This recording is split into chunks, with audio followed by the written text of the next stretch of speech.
In the headlines, President Buhari endorses party's Muslim ticket, confident of 2023.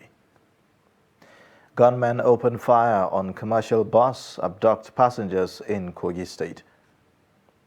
Transmission Company of Nigeria restores national power grid after system disturbance, blames drop on frequency. And away from Nigeria, Russia resumes Nord Stream natural gas supply to Europe. Hello and welcome to Trust News Update. I am Ayuba Ilya. Thank you for joining.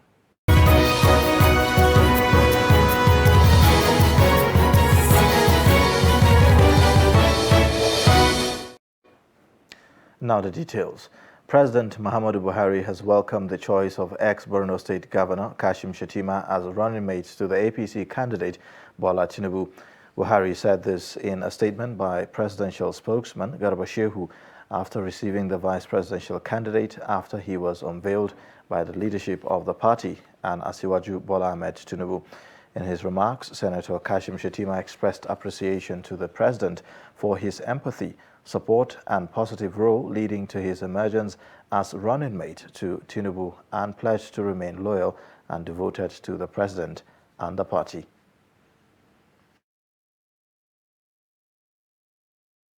We nation for his leadership, for his support and for his endorsement of my person as the vice presidential candidate APC. We owe him a debt of gratitude. He deserves to be celebrated, and we are here to celebrate him and essentially to thank him most sincerely from the bottom of our hearts. I'm accompanied by my boss, the Governor of Borno State, and the Honorable Minister representing Borno in the Federal Executive Council. This is essentially what brought us here. We felt morally bound to come and thank him personally before we come with a larger delegation on Friday. And he has given us his word that he will campaign vigorously for the ticket for us to cruise home to victory in 2023 presidential elections. Alhamdulillah, we, the people of Borno State, we are very much grateful. We are so much happy to see one of us becoming the Vice President of the Federal Republic of Nigeria, which we never had this opportunity. We are close to this opportunity during MQ Abiola's stroke, Babagana Kingibe. So this time around, we believe one of us will become the Vice President of the nation. And inshallah, he will become the Vice President of the entire nation. And indeed, he will support the government of Borno State also, so that I will also consolidate in what I'm doing in the state with a view to moving the nation forward.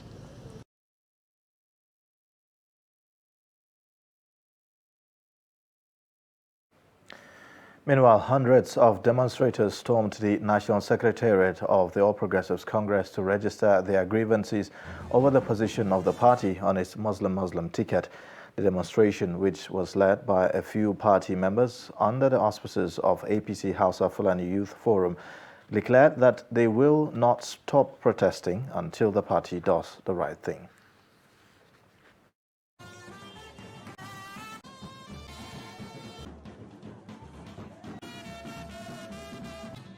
Asiwaju Bola Ahmed Tinubu is a Muslim from southwestern Nigeria, and picking another Muslim from the northeastern part of the country as his running mate is politically and morally indefensible.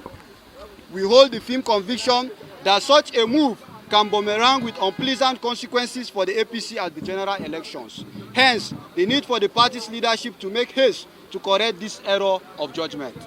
As a group, we wish to state unequivocally that we reject the choice of Senator Kashim Shettima as the vice presidential candidate of the APC. This decision is hinged on the need to ensure a balance in the presidential ticket of the APC, as it has been since the return of democracy in 1999.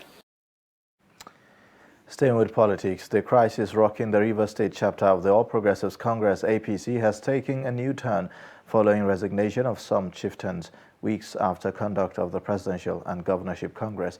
The publicity secretary of the APC in the state, Chris Feinborn, described the recent resignation of some members as the usual self-cleansing mechanism of the party at work. The report.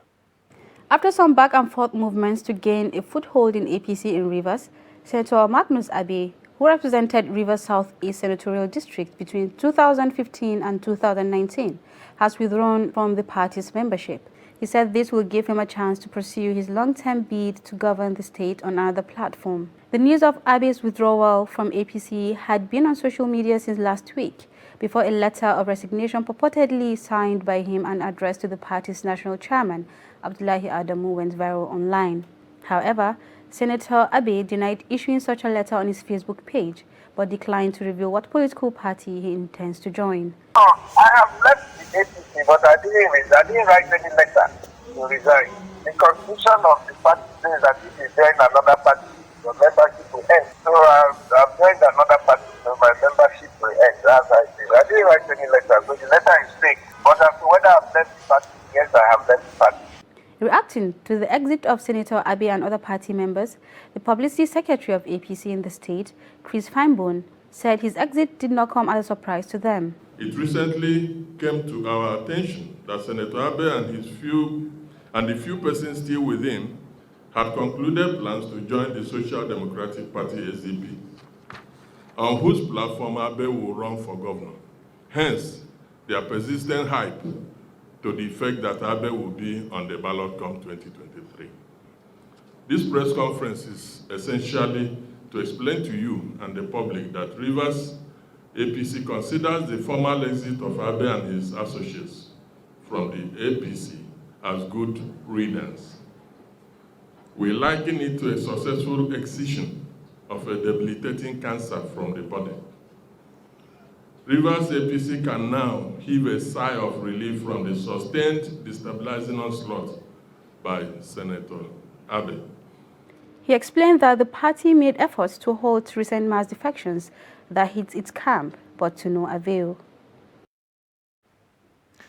And now to security matters. Terrorists on Thursday morning invaded some communities after Kamapani Waya in Kontagora local government area of Niger State. Eyewitness accounts say that vehicles heading to Kontagora from Mina had to return after being warned by villagers to avoid being caught in the crossfire. Military troops have been mobilized to the road to arrest the situation, with villagers saying some soldiers entered the communities to engage the terrorists.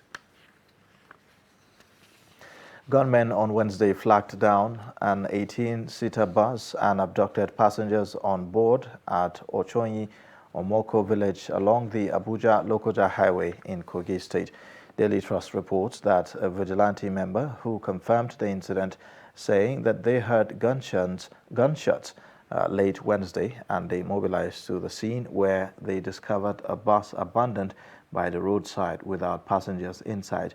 He said that they are still combing the forest to trace the gunmen and rescue the victims.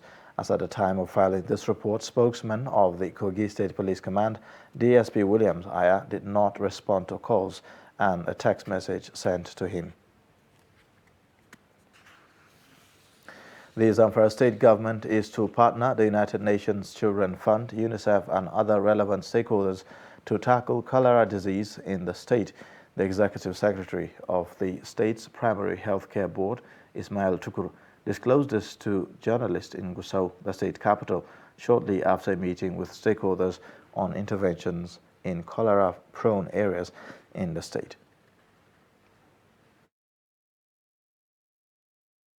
All the coordinators for WASH and other activities are on here with us. So we are going to ensure that those plans are implemented according to the priority areas and strategies that are being recommended by the partners. On the part of the efforts the government is doing to ensure that there is safe drinking water across the state, we have a plan that we are going to do boreholes. Presently, more than 20 boreholes are going to be drilled, 30 new solar motorized boreholes. And part of this meeting we are holding, which has to do with the additional funding we are receiving from UNICEF. The Joint Admission and Matriculation Board and other stakeholders in education have agreed on the minimum cutoff points for admission into tertiary institutions in Nigeria. It was unanimously agreed at the 2022 policy meeting that 140 will be the minimum cutoff point for admission into a university. 100 was voted for polytechnics and monotechnics, while 80 was voted for colleges of education.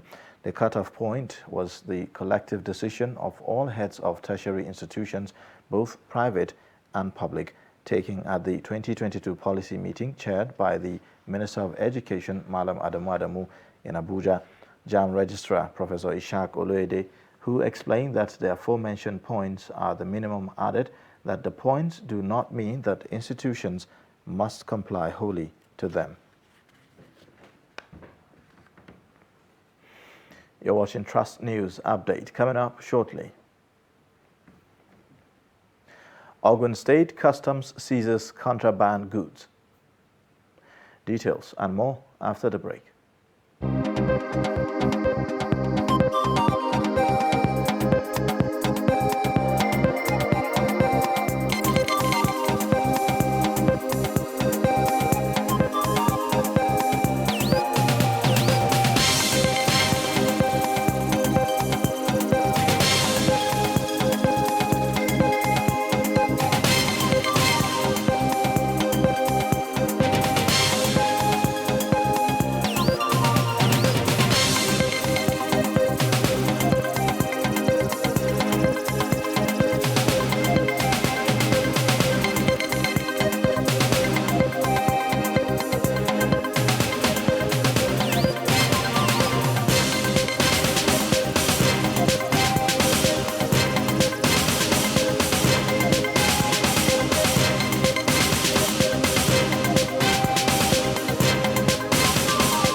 TV, documenting the Nigerian story.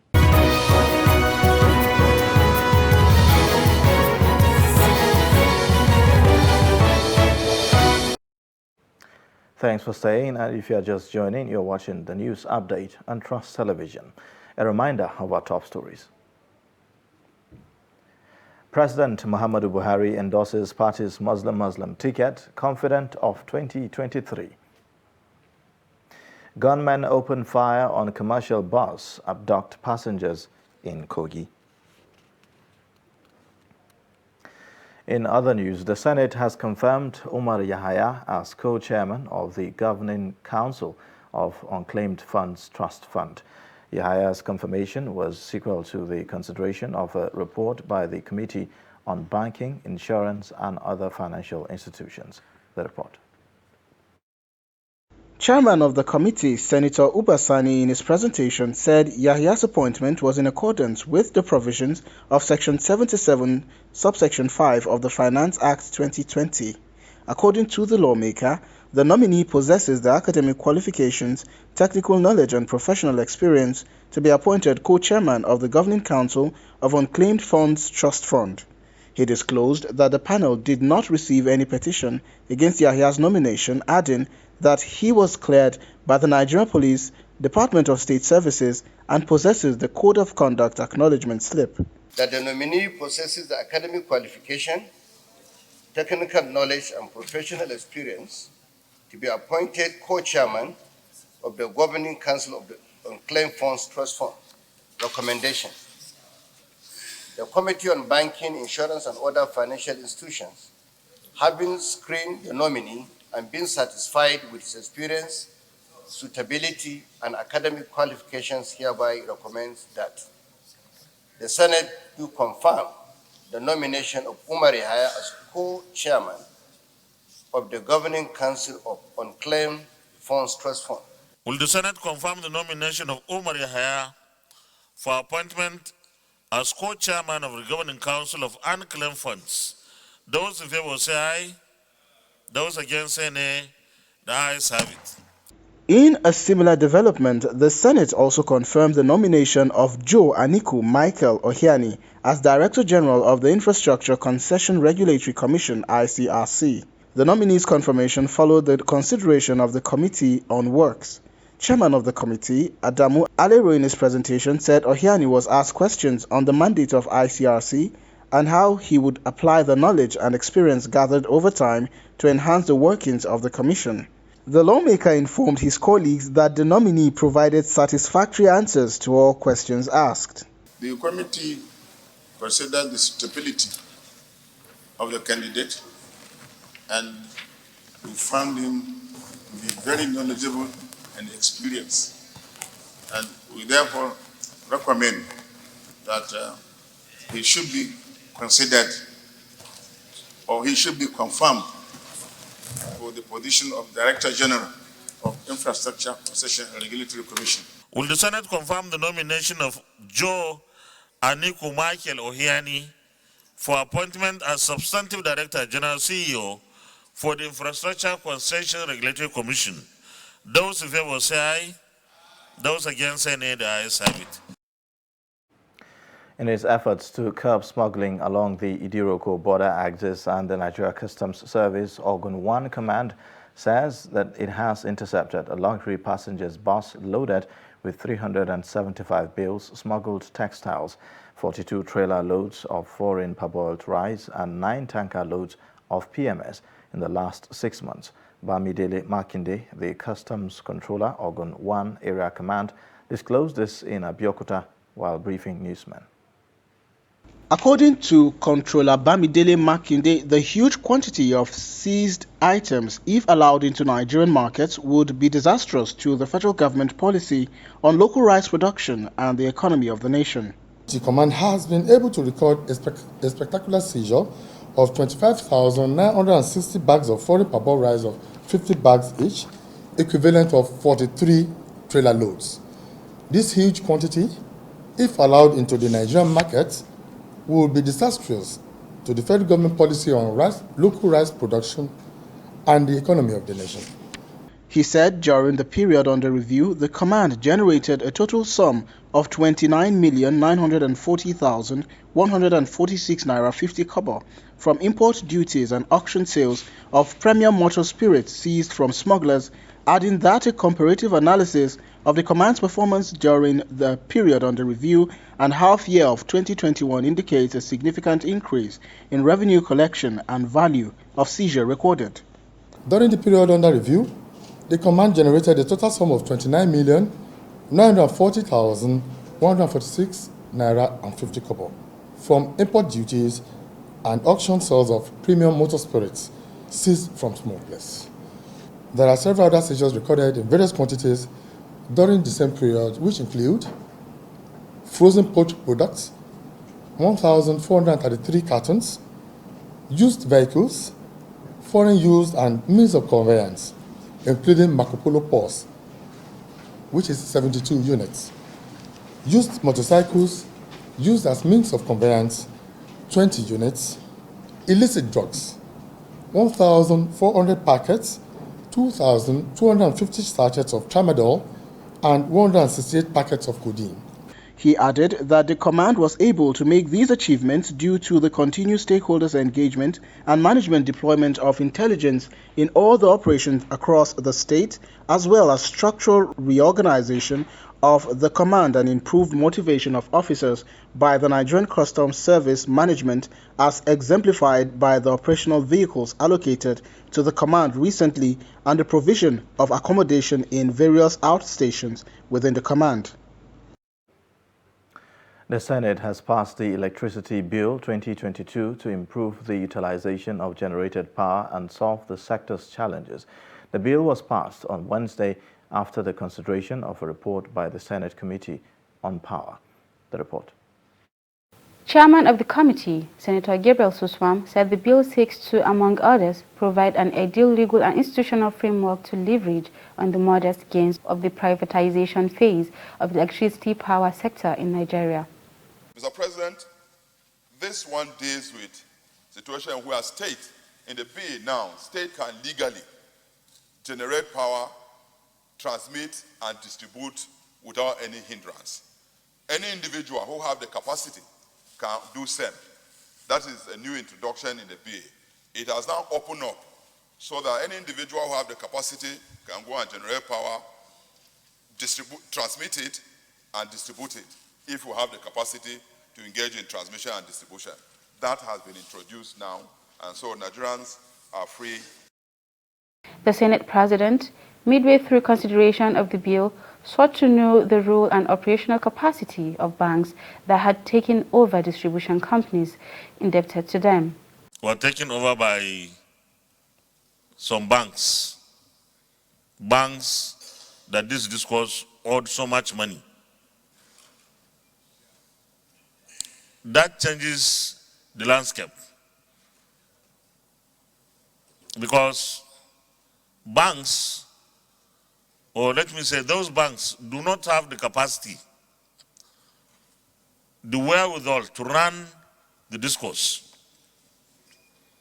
What happens with our discourse now in the hands of banks? Are they going to privatize them again, or government should look into it and do the privatization once again?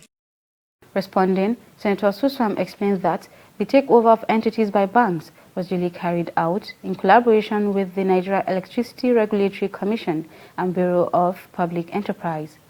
The Electricity Bill 2020, after a close-by-close consideration of the committee's report by the Committee of the Whole, was passed by the upper chamber. In the meantime, the Transmission Company of Nigeria says that the restoration of the national grid has been completed following its collapse on Wednesday.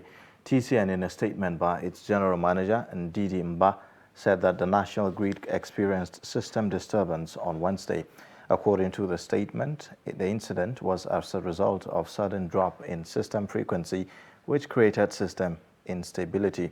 Mba said that the Nigerian electricity supply industry is committed to leveraging the concerted interventions instituted so far to enhance power supply reliability so that the issue of system collapse will soon become a thing of the past. He said a full-scale investigation is being conducted to establish the cause of this failure. And away from Nigeria, Russia on Thursday restored critical gas supplies to Europe through Germany via the Nord Stream pipeline after 10 days of maintenance, but uncertainty lingered over whether the Kremlin will still trigger an energy crisis on the continent this winter. Germany, which is heavily dependent on Russian gas, had flared that Moscow would not reopen the pipeline after the scheduled work and accused Moscow of using energy as a weapon. The showdown came amid the worst tensions in several years over Russia's invasion of Ukraine. Germany believes that Russia is squeezing supplies in retaliation for Western sanctions over the war.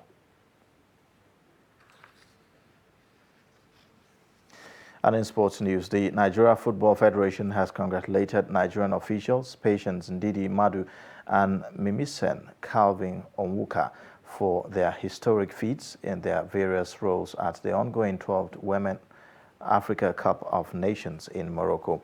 Madu, who also officiated at the Olympic Games in Tokyo last year, became the first Nigerian referee to officiate in a women AFCON match using the video assistant referee device.